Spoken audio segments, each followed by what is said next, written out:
Shalom Bapak Ibu yang kekasih, kembali bertemu dengan saya Pendeta Royal Purba. Kita berbicara masih di seputar pendidikan. Alkitab berkata di dalam Amsal 19 ayat yang ke-13, anak bebal adalah bencana bagi ayahnya, dan pertengkaran seorang istri adalah seperti tiris yang tidak henti-hentinya menitik. Bapak Ibu yang kekasih, saudara-saudara yang cintai Tuhan, terutama orang tua, tahukah saudara, kemarin pembahasan daripada Menteri Pendidikan kita Nadiem Makarim, saudara, ada 3 variabel yang dibahas, saudara, tentang guru, tentang orang tua, dan tentang murid. Tahukah saudara, guru-guru pada saat ini, saudara, penuh dengan keterbatasan karena melakukan PJJ, pembelajaran jarak jauh. Sementara saudara, pasti komunikasi sama orang tuanya akan juga terbatas. Tidak sedikit juga orang tua yang tidak siap mendampingi anaknya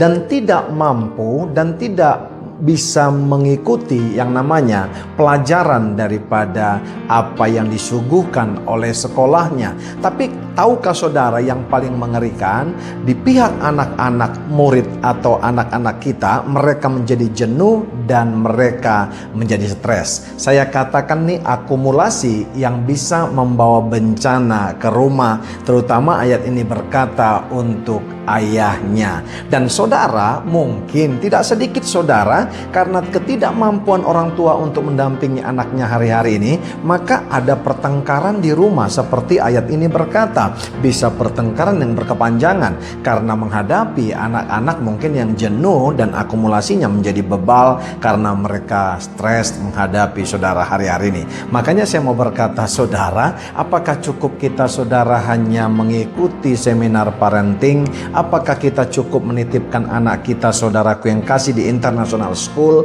Apakah kita saudara cukup berdiam diri atau status quo menerima kenyataan seperti itu saja? Makanya saudara, saya baca ayat 18-nya dikatakan, hajarlah anakmu selama ada harapan, tetapi jangan engkau menginginkan kematiannya. Orang bodoh bisa di-upgrade saudara, tapi anak-anak yang bebal saudara susah. Kenapa saudara? Ternyata kuncinya ada kalanya saudara kita masuk step orang tua kepada mengajar, tapi ada saudara stepnya kita harus menghajar. Menghajar dikatakan bukan menginginkan kematiannya, berarti tidak memakai alat, tidak saudara menyentuh fisik, tapi saudara menyuguhkan yang namanya firman kepada mereka. Saudaraku yang kasih, tidak ada jawaban Bapak Ibu yang kasih yang bisa kita lakukan untuk anak-anak kita selain menyediakan firman bagi mereka. Karena apa saudara? Firman Tuhan ini saudara, ada kalanya mengajar, ada kalanya menghajar, tapi dipastikan membebat setiap anak-anak kita.